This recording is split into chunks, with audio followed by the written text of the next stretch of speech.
karena kita pasti senang baca. Itu tidak ada orang yang bisa menulis karena dia tidak baca. Ya, ya. Apalagi berbicara ya, kalau kita tidak membaca, kemudian kita tidak mendalami sesuatu itu sulit. Salam eksis alumni Smandel. Saya Indra Prakoso, angkatan 92. Kali ini saya ditemani oleh saya Cindy Putri, alumni Smandel angkatan 2013. Luar biasa teman-teman. Sore hari ini kita ketemu dengan seseorang yang sangat luar biasa di pemerintahan yang juga ternyata alumni Smandel. Ya, terima kasih nih Mas Indra, Mbak Cindy udah mampir ke kantor. Sudah dekat-dekat lebaran masih semangat gitu ya, untuk berkarya gitu untuk rekan-rekan alumni. Ya, saya Indra Saleh Atmawidaya, biasa dipanggil Indra. Dulu masuk 98 tahun 86, lalu keluar tahun 89. Oke, berarti nggak long set ya? Enggak longset, Baik, ya. Alhamdulillah. Alhamdulillah. Langsung ya. Nah, Mas Endra senang Mas Endra ya. Ya. Nah, Mas Endra di pemerintahan ini, Mas Endra di Kementerian PUPR boleh dijelasin nggak role-nya Mas Endra sebagai apa nih? Ya, jadi sekarang saya ditugasi oleh Pak Menteri PPR, Pak Basuki, untuk jadi staf ahli Menteri bidang teknologi, industri, dan lingkungan. Sekaligus saya juga ditugasi oleh beliau untuk menjadi juru bicara Kementerian PPR.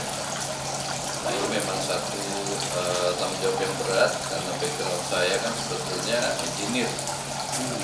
Jadi engineer dari ITB dulu, kemudian S1, S2 juga di bidang tata kota. Ya. Jadi saya kira ini bukan tugas yang ringan, karena kita tahu sekarang komunikasi publik ini kan betul-betul kalau Kementerian PPR sebagai salah satu kementerian yang menjadi andalan dari pemerintahan Pak Joko Widodo, kita diamanahi tugas yang berat dan juga diberikan amanah anggaran yang besar, di mana ini kan dihimpun dari pajak-pajak masyarakat. Betul. Jadi kita punya kewajiban untuk mereport kepada publik uangnya itu dipakai buat apa aja, kemudian hasilnya apa, lalu prosesnya seperti apa. Nah, itu yang tugas berat karena ini hal baru ya. Selama ini Kementerian PPR kan sifatnya mendukung dari jalannya pemerintahan, sekarang diminta untuk ada di depan. Jadi itu suatu hal yang baru dan juga ini satu hal yang menantang juga. Benar-benar. Karena memang harus transparansi ya bersih. Iya, betul. Ah, itu keren banget. Mas Endra bisa nggak kasih ini kiat-kiat untuk anak-anak milenial yang katanya mau masuk PNS banget, gimana tuh biar bisa masuk PNS? Jadi tempo hari saya masuk PNS kan tahun 96. Pada saat itu citra PNS itu kurang begitu bagus ya di Republik ini. Jadi masih zaman Pak Soeharto, tempo hari itu kurang bagus karena citranya relatif negatif. Tapi kalau kita ada di luar sistem, ya tentunya itu juga sulit untuk kita bisa merubah sistem itu ya. Dan memang akhirnya ada reformasi, kemudian ada perubahan-perubahan yang mendasar di Republik. Jadi saya merasa sangat beruntung dan juga merasa terhormat ya sekarang menjadi bagian dari pemerintah Republik Indonesia, dan saya kira saya mengambil satu pilihan hidup yang sesuai dengan keinginan saya pada waktu itu. Jadi tidak ada penyesalan gitu ya, ketika tempo hari setiap orang bertanya ngapain lu masuk ke pemerintah gitu. Tempo hari saya hanya menjawab ya ke depan pemerintah akan berubah, nggak seperti yang saat itu kita bayangkan. Sekarang semua pada berebut-rebut ya, semua Iya, ASN. betul. Iya, saya juga udah 3 kali yang terima. Apalagi sekarang perhatian dari pemerintah kepada para ASN kan besar ya. Dulu gajinya kecil banget Mbak. Jadi kalau dikonversi ke nilai sekarang, gaji saya pas masuk jadi PNS tuh hanya sebotol Starbucks ukuran besar 60.000 yang tertinggi. ya besar 60.000 itu gaji PNS saya tempo hari pas masuk. Nah kalau sekarang kan banyak itu ya, ada selain gaji ada tunjangan kinerja, ada misalkan kesempatan untuk belajar ke luar negeri ya, jadi ada benefit yang memang kita peroleh, dan itu alhamdulillah itu pemerintah punya perhatian yang jauh lebih baik dibanding dulu. Nah, tugas-tugasnya Mas Hendra nih, kan tadi katanya ada switching kan dari seorang teknokrat, kemudian sekarang harus di staf ahli yang tadi bidang Teknologi, industri, dan lingkungan. gitu kan, jadi juga staf ahlinya kan gitu ya. Nah, switchingnya gimana tuh? Dari yang teknokrat menjadi bicara kementerian. Ya, sekali lagi bahwa pemerintah ditugasi atau diberikan amanah oleh masyarakat untuk menjalankan program-programnya. Nah, program-programnya ini yang menonjol sejak 8 tahun terakhir kan infrastruktur. Kita diminta untuk bangun jalan, jembatan, jalan tol, bendungan, irigasi, ya, kemudian saluran air bersih, kemudian sanitasi, perumahan, ya, rumah susun, sampai rumah-rumah di perbatasan. Jadi dari Sabang sampai Merauke, dari Miangas sampai Rote, itu tugas kita memang menyediakan infrastruktur supaya dulu kita kenalkan pembangunan yang tumbuh dan merata.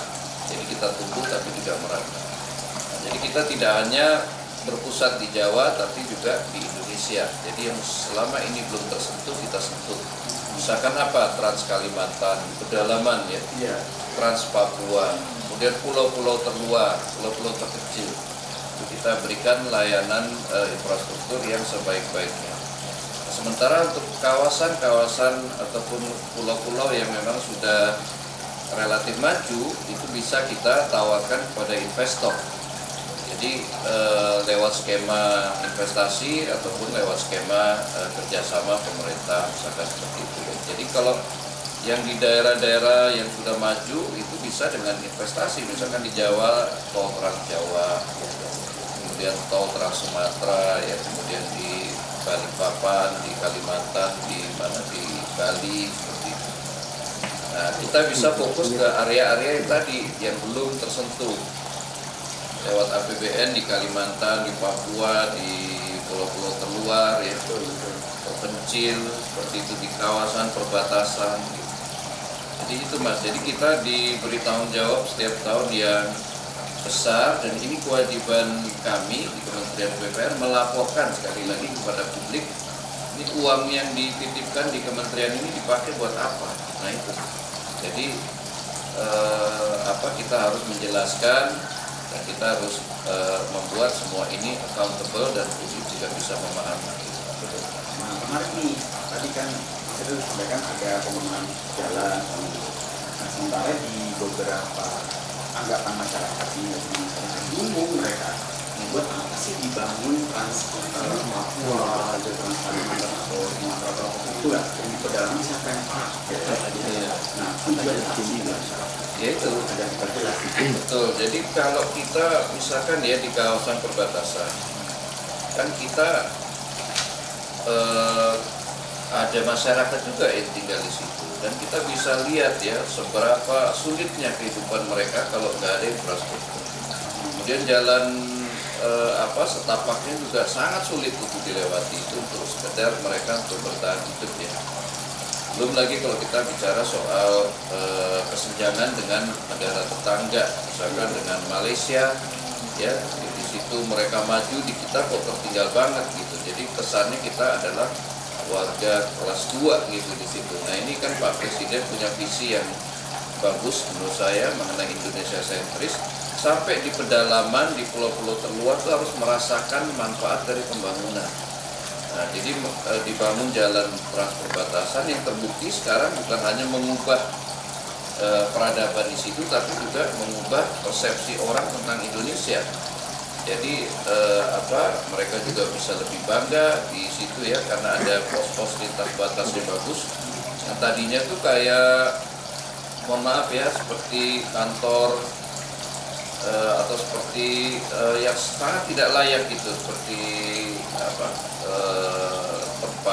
hanya tempat transit yang ada dingklik ya, kalau orang Jawa tuh dingklik begitu.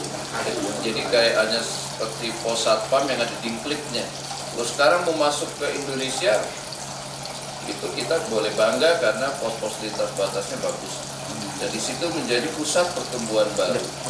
Jadi antara security dan prosperity itu dalam satu konsep yang utuh. Nah itu kenapa kita bangun kawasan perbatasan. Jadi mau masuk Indonesia, wajahnya Indonesia betul. Awal ya. Betul. Nah, sebelum kita lanjut. Tadi kan Mas Endro cerita nih, semua Indonesia sudah dipegang. Nah, kita mau pakai yang keliling-keliling gitu. Ya, sebetulnya kalau kita merasa passion kita ada di situ, kemudian juga ini memang jadi tanggung jawab kita, ya semua keletihan itu kita kompensasikan dengan rasa kepuasan kita gitu, melayani masyarakat ya, karena itu penting bahwa kita akan merasa puas kalau masyarakat juga merasakan manfaat dari infrastruktur itu. Mereka misalkan di NTT ya, selama ini sulit itu NTT dapat air ya. Nah sekarang kan kita bangun banyak bendungan, banyak embung ya. Sampai mereka itu tadinya lahan kering sekarang sudah mulai bisa ditanam. Jadi itu ada kehidupan baru gitu. Di situ kita bisa merasakan bahwa ada denyut yang berdetak di masyarakat, ada harapan, dan itu penting gitu. Kita bisa merasakan itu. Kita bisa bayangkan di pedalaman untuk nyebrang dari satu tempat ke satu tempat lain, nggak ada jembatan, mereka harus melingkar. Itu butuh 5 kilo untuk ke tempat sekolah aja. Kita bayangkan betapa susahnya orang sekolah di pedalaman. Kita nyediakan jembatan gantung dan betapa tuh anak-anak itu berbinar-binar, ya itu kebahagiaan kita gitu. Nah jadi alhamdulillah ya, saya diberi kesempatan untuk mengenal Indonesia ya, kisah cinta kita ke Indonesia. Jadi itu buat saya adalah sebuah kehormatan. Jadi saya nggak mikir lagi kalau itu capek, Mas Indra, karena itu memang tugas. Di samping tugas memang ada nanti kalau infrastrukturnya bermanfaat itu kan ada nilai ibadahnya. Benar. Ya toh ini dinikmati oleh orang bukan cuma sekarang, tapi sampai berpuluh-puluh tahun. Iya, menjadi Amin ya, amin. Jadi selain ke Indonesia, Mas Endra ini udah kuliah S2 di mana-mana. Alhamdulillah. Itu saya bingung S2 banget. 2 kali. Kenapa kok bisa S2 2 kali gitu loh? Karena SMA, S1, S2, S3 gitu ya. Dan ini bisa S2 S2 2 2 kali. kali. Gimana Mas ceritanya? Ya, memang sejak lahir ya saya juga dapat kesempatan untuk sekolah di beberapa tempat gitu. Misalkan karena saya lahir di Magetan, kemudian TK saya di Kediri ya, kemudian SD di Denpasar, SMP di Banda Aceh, SMA di Semalapan ya. Dari kecil udah keliling. Iya, terus ya. Jadi memang itu kesempatan kita untuk mempelajari budaya gitu ya. Jadi memang saya juga suka baca. Jadi kalau pendidikan itu kan long life education ya. Jadi kapanpun kita bisa belajar. Yang penting itu bisa bukan hanya untuk kita tapi bermanfaat untuk orang. Jadi di Belanda misalkan tempo hari saya belajar tentang air bersih. Di Perancis tentang urbanisme ya. Nah, saya kira itu apapun bidang studinya itu bagus. Sepanjang kita punya keinginan untuk terus belajar, karena hidup ini ya intinya ya belajar itu. Itu Jangan melengkapi sampai ya. iya, Duanya waktu 2 kali, tapi bisa melengkapi. iya. Jadi nggak cuma senang belajar, Dan nggak cuma ya, tapi ada buku juga. Jadi Mas suka Endra nulis ini juga suka ya? nulis, iya. Ada 2 buku kalau nggak salah. Nah yang satu ini, yang biru itu udah bisa didapetin di Gramedia. Ini Trans Jawa merajut keberagaman masker. Oke. Nah yang buku yang keduanya ada berjalan melingkar membayar utang ketertinggalan. Ini Emang keren luar banget. biasa ya. Keren banget. Jadi sebetulnya karena kalau kita menulis, karena kita pasti senang baca. Itu tidak ada orang yang bisa menulis karena dia tidak baca. Ya, ya. Apalagi berbicara ya. Kalau kita tidak membaca, kemudian kita tidak mendalami sesuatu, itu sulit untuk kita bicara. Ya, pasti. Ya, jadi itu penting untuk teman-teman juga gitu. Bahwa jangan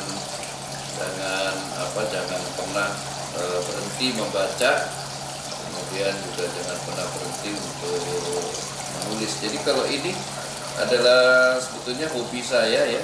Jadi saya di Kementerian PUPR sekarang juga dipercaya ataupun diberi tugas oleh Pak Menteri untuk menuliskan pidato beliau. Oh, jadi the man Iya, behind the script. Iya, betul. Pidato beliau ya, kemudian itu dari setiap hari kita menyusun report ya, laporan yang dipakai untuk sidang kabinet, rapat kabinet. Itu saya dengan tim itu yang memilih, kemudian mempertajam, kemudian menyampaikan itu dalam format yang memang sesuai dengan standar menteri gitu. Jadi kan ini kan kementerian yang sangat teknis ya, sangat detail. Sementara masyarakat kan ingin informasi yang lebih sederhana, yang mudah dicerna. Nah itu challenge-nya itu, bagaimana membahasakan yang sulit ya, untuk bisa dicerna, ditangkap, kemudian dipahami oleh publik. oleh seluruh lapisan masyarakat Betul, oleh Indonesia seluruh yang masyarakat. Nah itu challenge terbesar.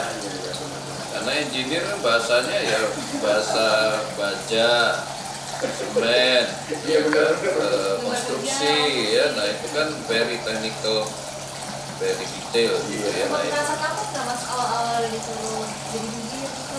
ya pasti ya rasa takut karena kita tahu di Indonesia ini kan kita tidak mudah ya untuk berbicara di depan publik, menyampaikan sesuatu, apalagi kalau sudah ada persepsi negatif tentang sesuatu hal. Misalkan jalan tol itu siapa sih yang mau makan semen kan gitu, siapa itu yang mau itu bayar utang persepsi udah negatif itu ya, padahal kan itu sah-sah saja karena memang publik perlu kita edukasi, perlu kita berikan informasi. Jadi kita tidak boleh juga berperang ya dalam hal informasi ya, apakah itu di media sosial, apakah di media konvensional, apapun. Jadi kita memang harus sabar ya, harus tidak cepat lelah gitu menyampaikan itu. ya. Jadi kita bayangkan misalkan investasi itu kalau kita punya rumah, kemudian anggota keluarga kita kan bertambah. Misalkan rumah kita ketika baru nikah, kita punya rumah tipe 36, tipe 45 dengan 2 kamar. Itu baru hidup berdua. Kemudian hidup ada anak-anak kita, lahir anak pertama, lahir anak kedua, itu kan tumbuh, butuh space. Kemudian kita perlu tambahan lagi, misalkan tadinya belum ada AC, sekarang ada AC. Kemudian tadinya nggak punya mobil, sekarang pengen punya mobil. Ini kan kebutuhan meningkat. Ini masyarakat persis seperti itu. Jadi, iya, jadi kayak dulu mungkin mereka nggak membayangkan di Jawa ini punya Trans Jawa tol dari Jakarta sampai Probolinggo, bahkan mau sampai Banyuwangi. Nggak dibayangkan. Dulu kan kita tahu cerita Pantura, apalagi kalau mau lebaran gini, semua orang udah bisa membayangkan neraka Pantura. Perjalanan tuh 12 jam bisa ke Semarang. Makanya jangankan 12 jam, itu bisa beras 11 jam ya, apalagi ke Surabaya bisa 24 jam. Sekarang 12 jam itu udah sampai Malang. Iya. Itu kondisi mantap itu. Nah ya, artinya itu kan tuntutan publik lebih tinggi. Ya. Ya, demand-nya lebih tinggi, kemudian ekspektasinya lebih tinggi. Nah itu kita harus berikan penjelasan bahwa investasi itu ya begitu. Jadi kita rumah kita tadinya kecil, kita pengen nambah, terus lebih bagus lagi, lebih nyaman lagi gitu ya. Tapi kan kita nggak selalu punya uang untuk bisa memenuhi itu ya, kita minta ke bank. Ya. Jadi kita sanggup membayar cicilan. Apakah itu utang? Ya memang utang, tapi kan dipakai untuk hal-hal produktif. Betul.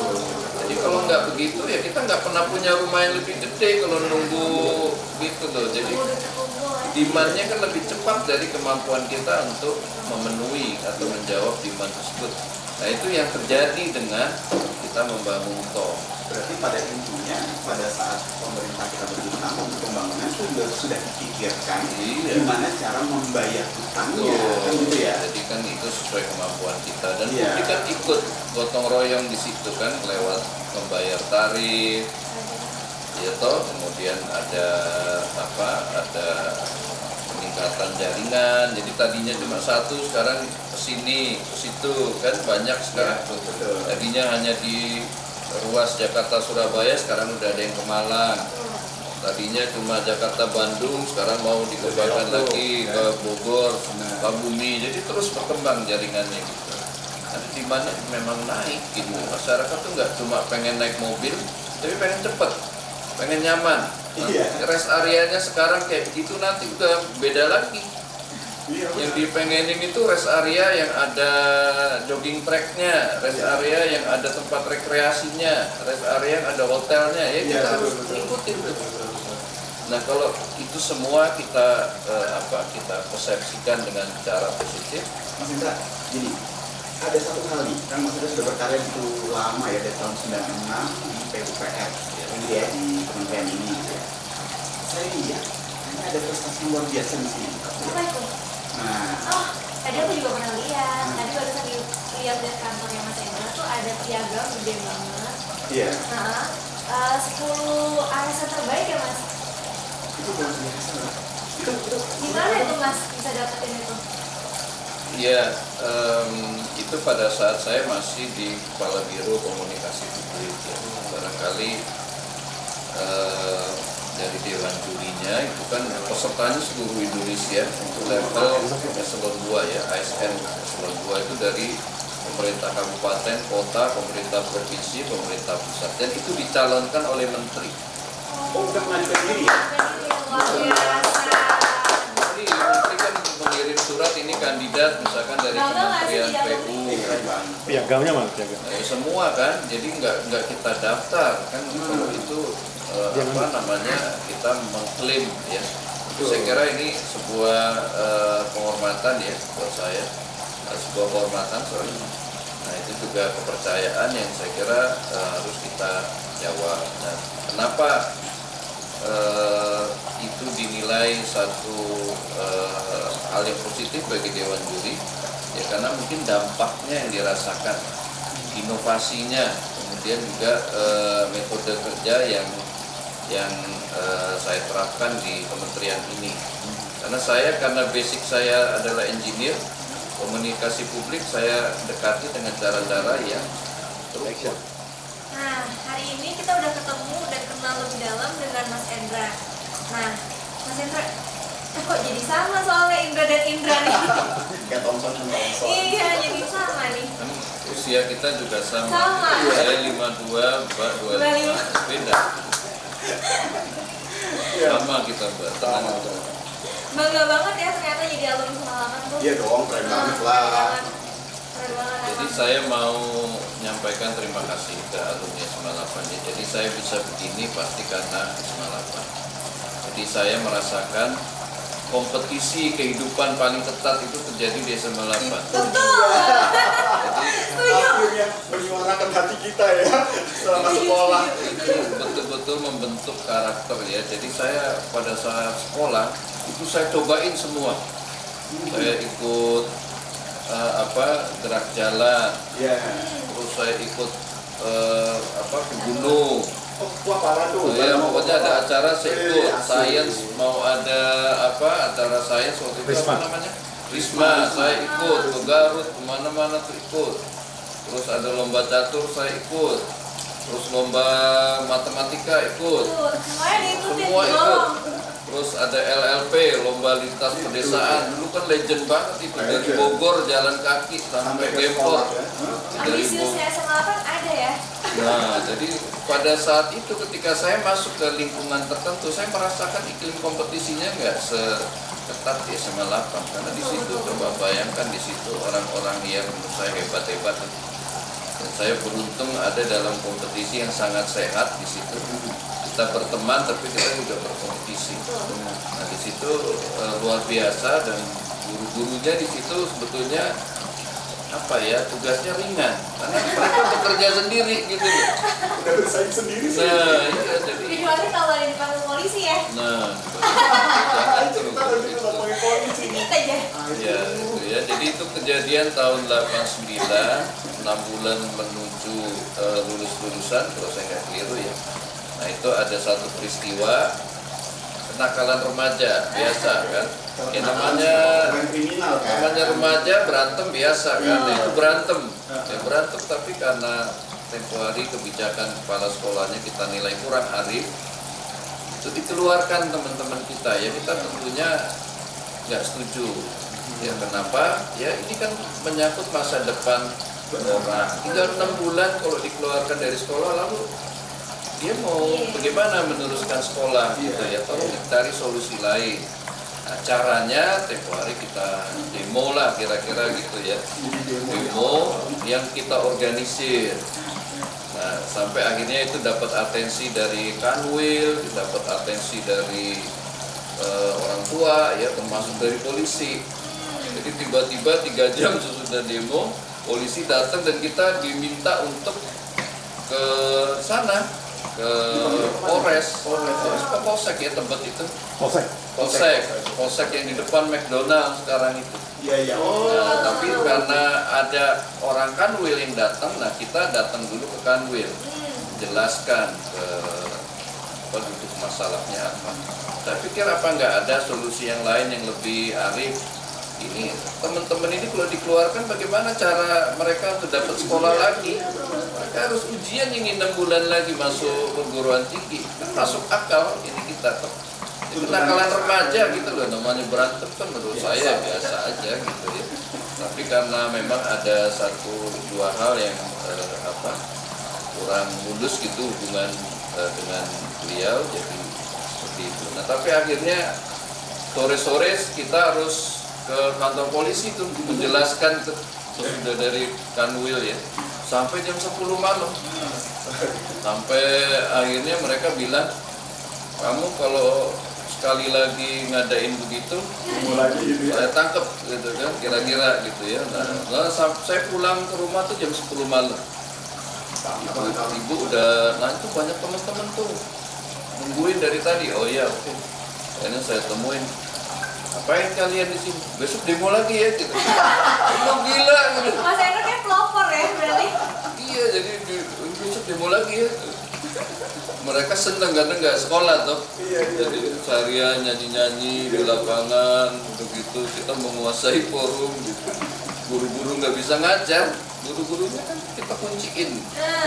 Kita buang kuncinya ke atas genteng lantai 2. Jadi ya, tapi saya nggak berani lagi besoknya. Wah, saya dipanggil lagi besok sama polisi nih.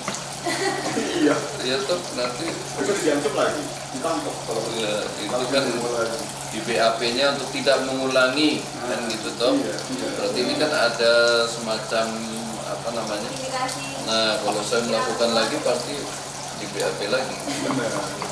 Akhirnya saya bilang saya nggak mau gitu. Akhirnya udah luar biasa pengalamannya ya. Kelihatan teduh tapi ternyata ada usilnya. Ada usilnya juga. ya itu solidaritas ya. Jadi sekali lagi di Semandel itu mengajarkan kita semua. Jadi saya terima kasih kepada alumni Semandel, Mas Indra sama Cindy ya, yang sudah datang ke sini. Ini sedikit pengalaman, mudah-mudahan bisa berguna untuk teman-teman yang lain. Di Semandel keren.